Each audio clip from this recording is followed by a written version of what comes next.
Olá, meus amigos. Nós somos convidados para falar hoje sobre um trecho do livro Caminho, Verdade e Vida, que fala um só Senhor. Nele, Emmanuel, através da psicografia magnífica de Chico Xavier, nos traz um ponto muito interessante. Aquela passagem do Evangelho que fala: não se pode servir a dois senhores, porque você acabará amando um e odiando o outro.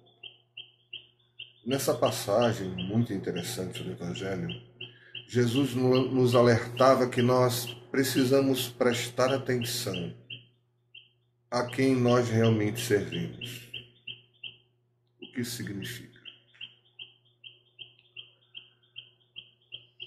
Nós que somos espíritas, que adentramos a busca do conhecimento através da doutrina espírita, nós também nos consideramos cristãos. Mas nós temos uma forma de ver e de entender o Evangelho baseada muito mais na lógica, baseada muito mais no raciocínio, do que simplesmente na tradição religiosa. Sim, nós seguimos o Cristo, mas nós não seguimos necessariamente o cristianismo, com todo respeito aos nossos irmãos que seguem a igreja ou a igreja reformada. Mas, na visão espírita, vamos pensar: o que nos torna espíritas? Bom, para que você se torne, por exemplo, um cristão da Igreja Católica Apostólica Romana, a nossa Igreja Católica, você precisa ser batizado, pelo menos, né? Você tem que ser batizado. O batismo é feito muitas vezes já na infância, e você passa por outra série de rituais que são necessários à confirmação desse batismo ao longo do tempo. Já no caso da Igreja Reformada, você precisa aceitar o Cristo e se batizar, coisa que você pode fazer após se tornar adulto. O batismo já é considerado uma pessoa mais velha. Mas no espiritismo, como você adentra a comunidade espírita? Como você faz parte do espiritismo? Aí o ponto. Não há nada, não há nenhum ritual, não há uma iniciação a qual você precise se filiar para se tornar espírita. Porque o espiritismo, ele nasceu como ciência, desenvolveu-se como filosofia e tem consequências religiosas. Então, nós somos uma religião porque nós buscamos religar-nos a Deus. O nosso sentido religioso é o mais antigo, no sentido de nós buscamos Jesus como nosso guia e modelo. Nós não consideramos Jesus apenas o líder de uma religião, é o iniciador da religião, e tampouco consideramos Jesus Deus. Nós consideramos Jesus o Espírito, o guia, o modelo ideal, pois aquele indivíduo que foi o mais evoluído, que pisou entre nós e que veio exemplificar por suas ações e palavras o melhor caminho para o nosso equilíbrio e para o nosso desenvolvimento. Então, como espíritas, o que me torna espírita é meu trabalho pessoal, na maneira com a qual eu vivo, a maneira como a qual eu exemplifico na minha vida o conhecimento que eu vou adquirindo. Como espíritas, nós também somos reencarnacionistas, ou seja, nós cremos que essa não é a única vida física. Eu já tive outras experiências e eu terei outras após essa. Então é preciso fazer um exercício mental, um exercício de análise pessoal, porque nós sabemos que não estamos aqui de graça, nós sabemos que estamos num processo de crescimento pessoal, nós podemos estar também renovando atitudes, melhorando atitudes que no passado nós talvez não tenhamos conseguido agir de maneira correta.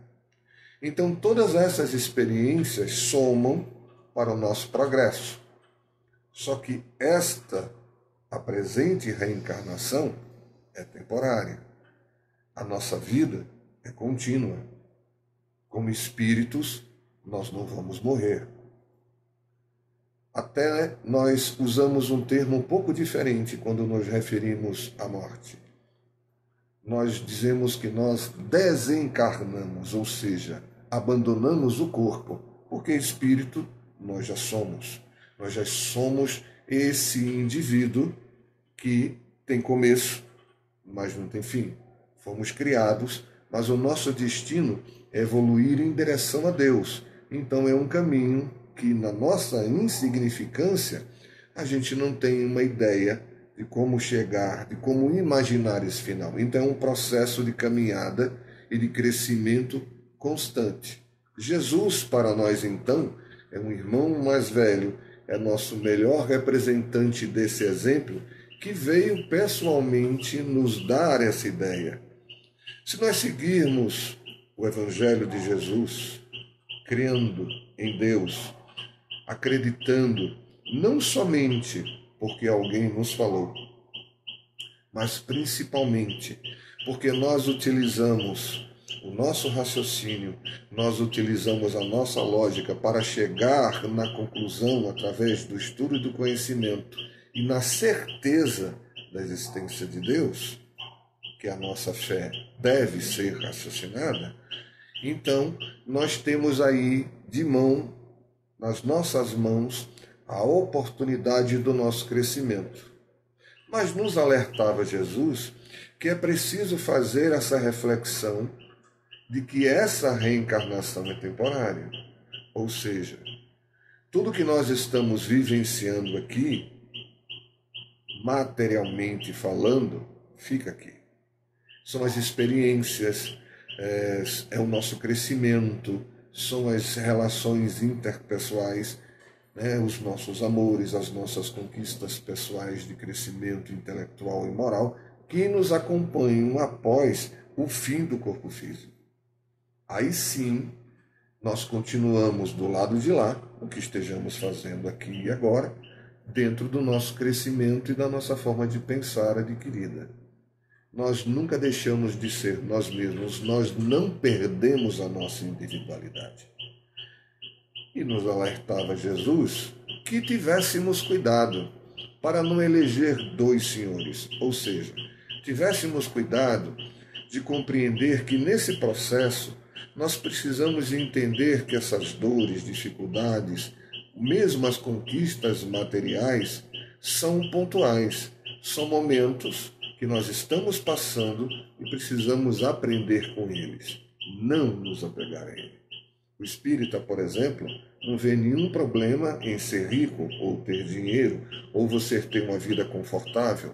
A questão é, você vive em função disto ou você usa disso para ter uma vida mais saudável, equilibrada e viver em paz? Porque não é o que você tem, é o que você é, que no final das contas é que faz a diferença. Todos os dias nós vemos reportagens, documentários nos falando de homens e mulheres que alcançaram o que a nossa sociedade considera como o ponto máximo que você pode alcançar, que seria a riqueza e a fama. E muitos deles, infelizmente, terminam seus dias de maneira precoce, entregues às vezes às drogas, entregues à bebida e a todo tipo de desequilíbrio, porque havia ainda ali, mesmo com toda a atenção, mesmo com todo o glamour que a mídia e as pessoas imaginam ter em torno desses indivíduos, eles mostravam um grande vazio existencial e muitas vezes uma grande dor que não sabiam como lidar. Não estamos aqui julgando ou criticando, estamos fazendo uma constatação que nem sempre ter muito, ou ser famoso, ou ser rico, significa que se é infeliz. Tampouco estar na miséria não é nada confortável ou alegre. Inclusive, a miséria, a condição de miserabilidade, não é uma condição natural.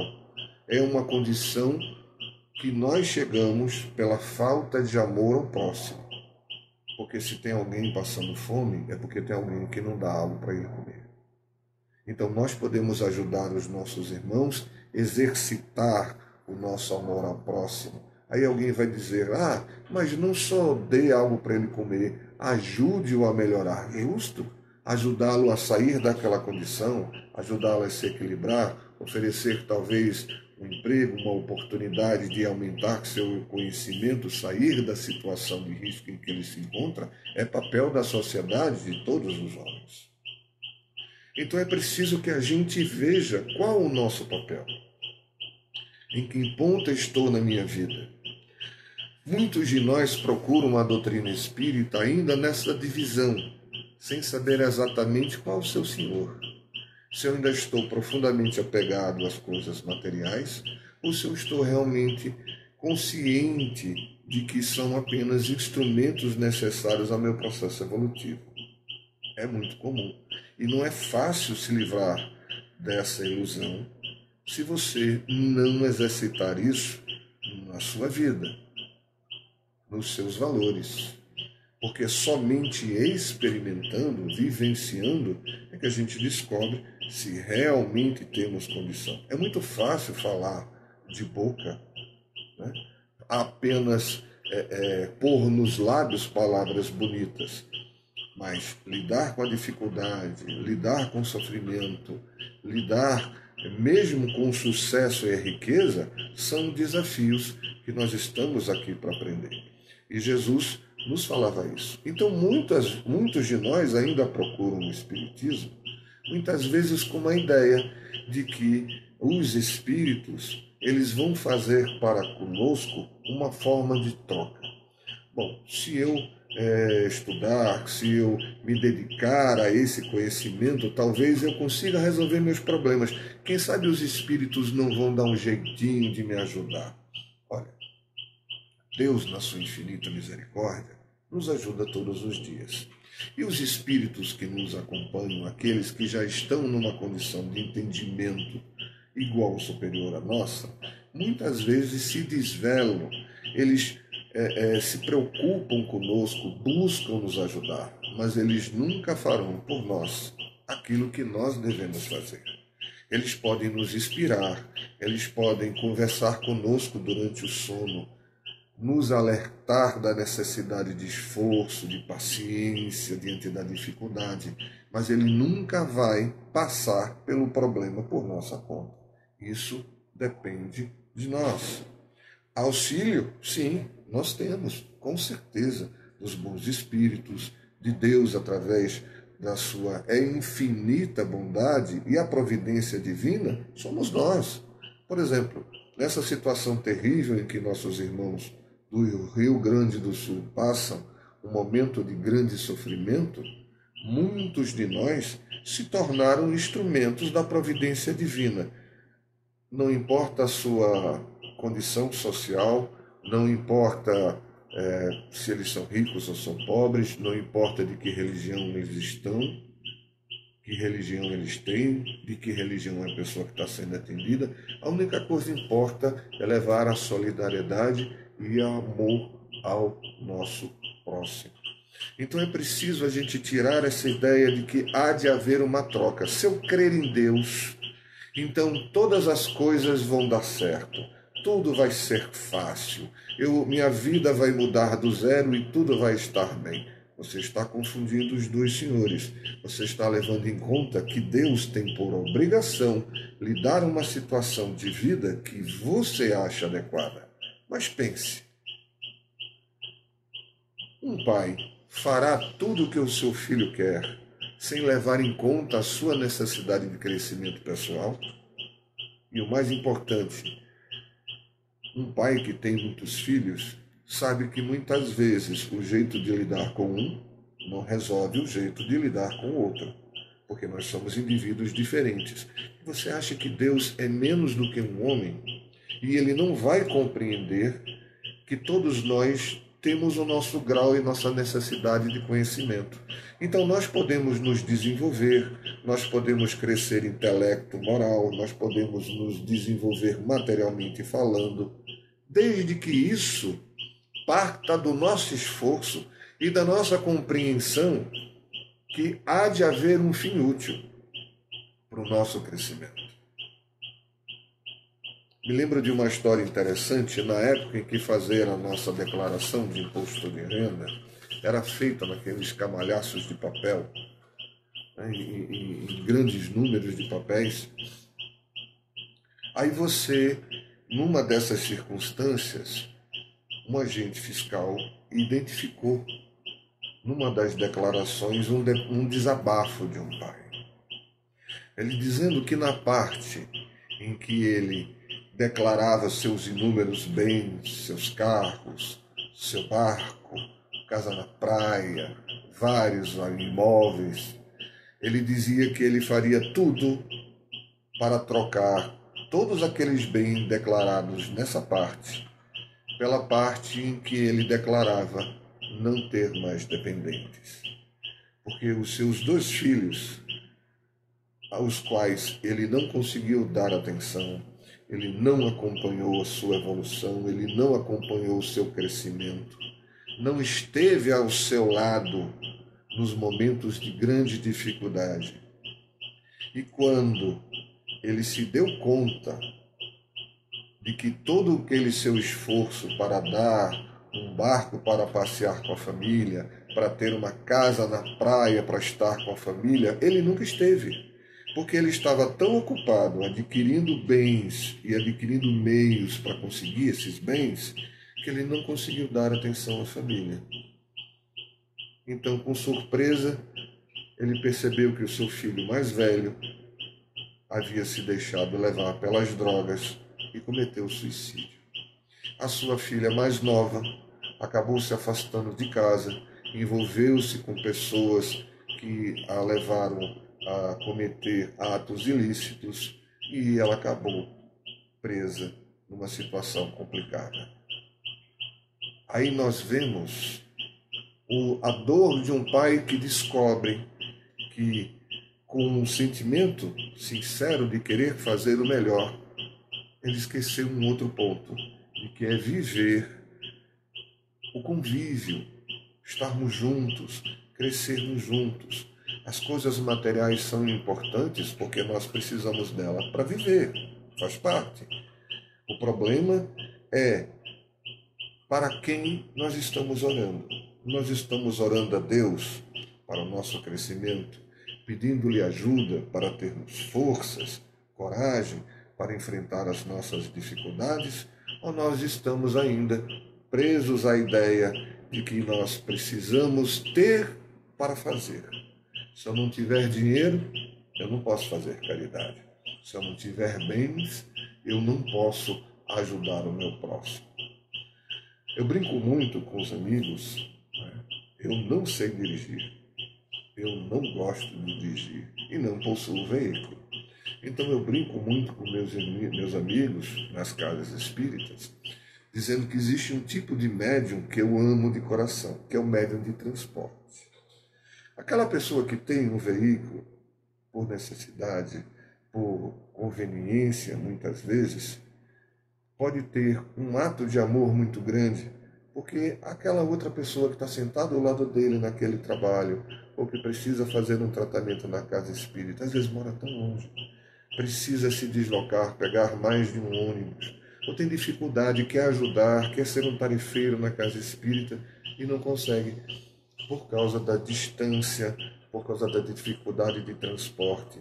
Se nós nos preocuparmos em nossos grupos de atentarmos para uma coisa simples, posso te dar uma carona? Para onde você vai? De onde você vem? Qual a sua situação?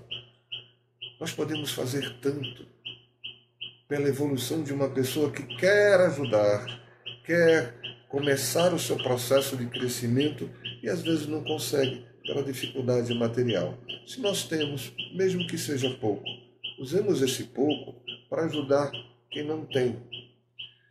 Nesses anos vividos com a graça de Deus, nós já trabalhamos muito com comunidades carentes. Numa dessas oportunidades, que estávamos numa dessas comunidades que ajudamos até hoje, com nossa presença lá, junto com inúmeros amigos, não somos nós, são vários que o fazem, nós encontramos uma história muito querida. Uma senhora de idade. Ela teve condição de se alfabetizar, já idosa, com um filho especial, vivia num barraquinho dentro de uma comunidade. Nós acabamos descobrindo através das crianças da comunidade que elas se reuniam na casa dessa senhora e ela dava aula de reforço para crianças. Ela dava aula de reforço. Ela tinha um pedacinho de quadro negro em casa, um quadro quebrado, abandonado, e ela fazia todo o esforço para conseguir papel, para conseguir giz, lápis, um caderninho, para que ela ajudasse. Então os meninos que iam de manhã, de tarde iam fazer o reforço com ela, e os que estudavam de manhã, estudavam à tarde, iam pela manhã e ajudavam. E muitas vezes ela dividia o pouco que ela tinha para comer, porque sabia que a criança, quando chegasse em casa, não tinha nada. Então, na sua pequenez, na sua humildade, dentro das lutas gigantes de uma mãe idosa, cuidando de um filho especial, ela ajudava todas as crianças e nunca recebeu nada por isso. Então, o que nos impede de fazer o bem? O que nos impede de dar um bom dia, de emprestar uma coisa, de ver se o meu vizinho está bem? Sabe aquele familiar que eu sei que está com dificuldade? Por que eu não faço uma visita? Porque eu não vejo como ele se encontra? Será que eu não posso oferecer uma mão amiga? Como eu posso ajudá-lo sem humilhá-lo? Porque todos nós precisamos de carinho e de amor. Escolha o seu Senhor. Escolha viver o amor e a verdade de Jesus, porque ela nos diz: ninguém chegará ao Pai senão por mim. Confiando nessa certeza de que Ele é o guia espiritual desse planeta, por isso disse isso, não dizendo que era a única religião era cristã, mas que é através do seu amor que muitos de nós encontraremos a nossa renovação pessoal. Pense nisso. Pense nas palavras do Evangelho. Fazei aos outros o que gostaria que os outros lhe fizessem. Pai, pai e mãe, amai-vos uns aos outros. O perdão é essencial na nossa vida, para a nossa paz. Leia o Evangelho. Pense sobre o Cristo. Pense em Deus na sua vida. E que Deus possa nos ajudar a que nós adquirimos cada vez mais entendimento, conhecimento e alegria de viver. Muita paz a todos e muito obrigado.